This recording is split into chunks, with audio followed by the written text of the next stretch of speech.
The Starfinder glided silently through the vast expanse of space, its sleek hull catching the distant starlight. On board, Captain Elena Morris meticulously reviewed the latest data streams with her crew. Their mission, straightforward yet pivotal, was to explore uncharted territories and meticulously document new life forms. Suddenly, a blip on the console shattered the routine. Lieutenant Sato, the communications officer, leaned forward, his eyes narrowing at the unexpected signal. "Captain, I've picked up a distress call," he announced, curiosity lacing his voice. Elena approached, scanning the readouts. The signal was faint and erratic, originating from an obscure planet marked as Xock 7 on their maps. "What do we know about it?" she inquired, turning to Dr. Julian Park, the ship's xenobiologist. "Not much," Julian replied, tapping into his datapad. "It's largely uncharted, rumored to have a diverse ecosystem, but nothing about sentient life." Intrigued, Captain Morris made a swift decision. "Set a course for Xock 7. If there's a distress signal, someone or something needs our help." As the ship descended through the planet's thick atmosphere, the crew prepared for the unknown. Xock 7 unfolded beneath them, a lush, verdant world teeming with life. Towering trees swayed gently, their leaves shimmering in the dappled sunlight. Strange, multicolored flora dotted the landscape, and distant, unfamiliar sounds echoed through the jungle. Equipped with scanners and medical kits, the landing party ventured cautiously into the vibrant terrain. The source of the distress signal lay deep within the dense forest. As they navigated, the tension in the atmosphere grew palpable. Every rustle of leaves or distant cry of alien creatures heightened their anticipation. Finally, they arrived at a clearing. There, in the center, lay the source of the distress signal, a massive alien creature, unlike anything they had ever seen. Its iridescent scales glinted in the light, but deep wounds marred its majestic form. The crew gasped collectively at the sight. "It's an Atraxian," Julian breathed, awe mixed with concern. "These creatures are rare and incredibly intelligent, but it's injured badly." Captain Morris surveyed the scene, her heart pounding. What happened here, she wondered aloud. And who could leave such a creature to suffer? Dr. Park approached cautiously, running a diagnostic scan. The creature's labored breathing and flickering eyes revealed its dire state. "It's in pain, Captain. We need to help it." The crew debated their options. Engineer Harper, known for her pragmatic approach, voiced concerns about potential risks. "Helping it could expose us to danger. We don't know if it's aggressive. But it's clearly sentient," Julian argued, meeting Elena's gaze. "We can't just leave it to die." After a moment of reflection, Captain Morris made her decision. "We're here to explore and to help. We'll do what we can." With a mix of fear and determination, the crew set to work. Using advanced medical technology, they stabilized the creature. As they treated its wounds, the Atraxian opened its eyes, looking at them with a mix of pain and curiosity. A low, resonant hum filled the air, reverberating in their minds. It was trying to communicate. Images flashed in their thoughts, a vibrant world thriving with life, now marred by destruction and desolation. The Atraxian's memories were powerful, a plea for understanding and aid. The crew felt an unexpected bond form, transcending their fears. "This creature is not just a beast," Elena murmured, awe in her voice. "It's a survivor, and now it's our responsibility." As the sun set over the alien horizon, casting long shadows across the clearing, the crew continued their work. Each act they took to save the Atraxian brought them closer together, bridging the gap between human and alien.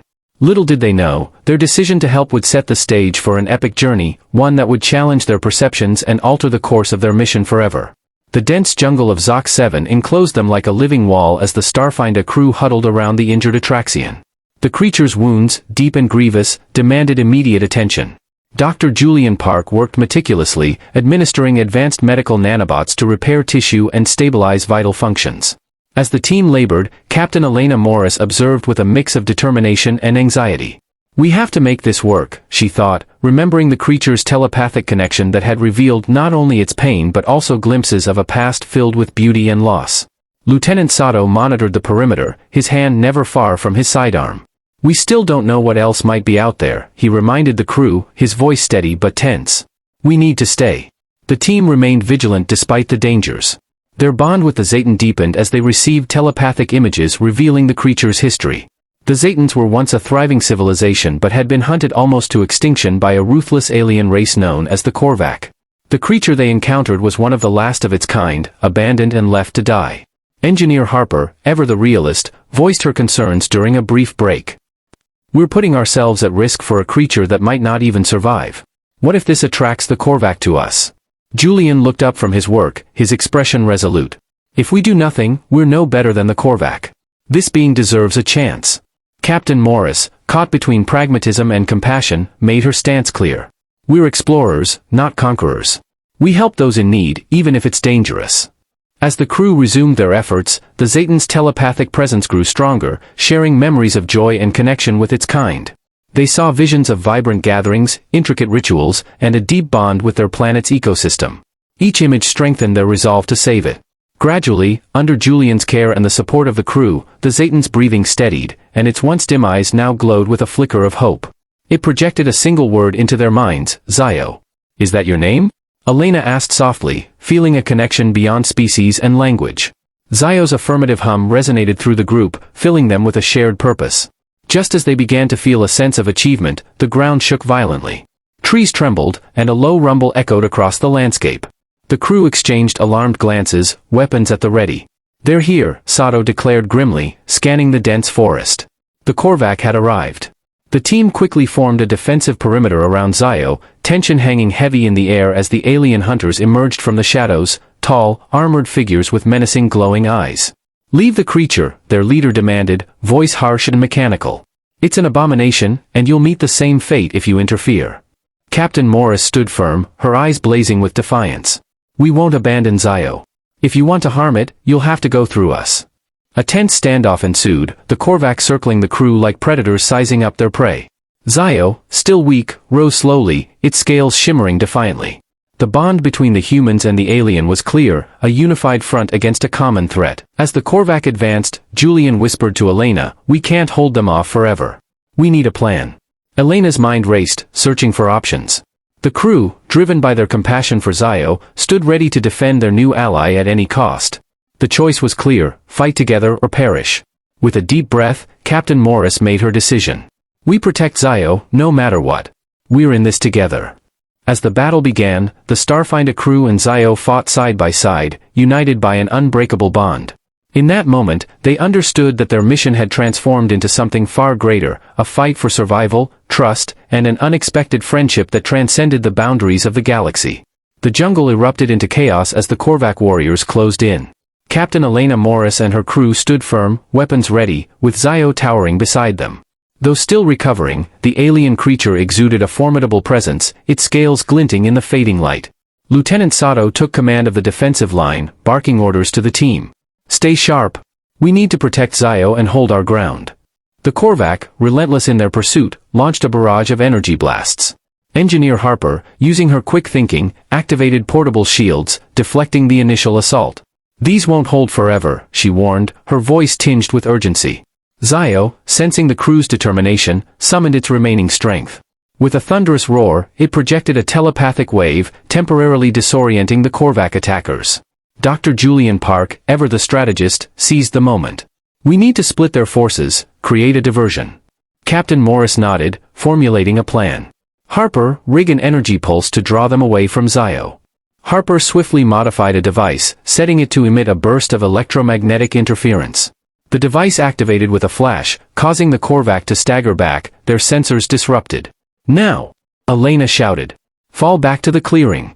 The crew retreated strategically, luring part of the Corvac forces into a trap. Sato, using his expertise in combat, led the counterattack, his precise shots taking down several adversaries. Meanwhile, Julian and Harper worked together to support Zio, ensuring the creature stayed shielded amid the chaos. Zio tapped into a deep well of energy, unleashing a powerful telekinetic burst. The ground trembled as vines and roots erupted, entangling the Corvac, buying the crew precious time. Back at the clearing, the team regrouped. We can't hold them off forever, Julian panted, glancing at Elena. We need a way out. Zio, sensing the urgency, communicated a plan through vivid mental images, a nearby cavern system, hidden and secure, where they could regroup and strategize. Elena nodded, determination shining in her eyes. We follow Zio. It's our best chance. Guided by Zio, the crew navigated the dense underbrush, their movements synchronized through a shared purpose. Behind them, the Corvac regrouped. Relentlessly pursuing their goal, the team hastened towards the cavern entrance, swiftly seeking refuge in the cool darkness enveloping them. Harper acted quickly, erecting barriers at the entrance to buy them precious time. This should slow them down, she remarked, catching her breath. Inside the cavern, Zio projected images conveying gratitude and trust, fostering a renewed sense of purpose among the crew. They now understood they were not merely explorers but allies in a fight for survival. Elena, their leader, formulated a plan: we need to disable the Corvac ship. If we cut off their escape, we can negotiate or drive them away. The crew nodded in agreement, their determination palpable. Zio, now more connected with the crew, shared knowledge of Corvac technology through mental images, revealing weaknesses. Julian and Harper swiftly devised a strategy, blending human ingenuity with Zio's telepathic guidance. Prepared to confront the Corvac once more, Elena reflected on their journey: we've come this far together. No matter the outcome, we stand united. The crew, alongside Zio, emerged from the cavern, ready to confront their adversaries. They had evolved from a team into a family bound by trust and an unbreakable bond forged in adversity. The battle for survival continued, but one thing was clear: humans and aliens, once strangers, now stood together as allies, prepared for whatever challenges lay ahead. As the Starfinder crew emerged, their resolve unshaken, the jungle of Xock 7 fell eerily silent. The Corvac regrouped for a final assault. Captain Elena Morris led her team with unwavering determination, supported by Zio. Lieutenant Sato took point, scanning the horizon: we need to disable their ship systems. That's our best chance. Zio, sensing their strategy, projected images of the Corvac ship's layout, highlighting vulnerabilities. Dr. Julian Park and Engineer Harper quickly formulated a plan, integrating human technology with Zio's telepathic insights. Harper, you and Sato create a diversion at the ship's entrance, Elena instructed. Julian and I will disable their power core. Zio, protect our flank. Moving with precision, Harper and Sato unleashed explosives near the ship, drawing the attention of Corvac warriors. Meanwhile, Elena and Julian slipped inside, guided by Zio's telepathic directions through flickering lights and alien symbols. Inside the ship, they found the power core pulsing ominously behind a protective barrier. We need to disable that shield, Julian said, analyzing the alien technology. Elena nodded, focused on the control panel, while keeping watch for reinforcements. Outside, Zio stood guard, deterring the advancing Corvac with its massive presence. Telepathic waves disoriented the attackers, buying the crew precious time. With a final click, Elena deactivated the shield. She then called to Julian, who unleashed a surge of energy into the core. Sparks flew as the power flickered and then died, plunging the ship into darkness. Outside, the remaining Corvac hesitated, their ship now vulnerable. Harper and Sato seized the opportunity, launching a coordinated attack and driving the Corvac back into the jungle.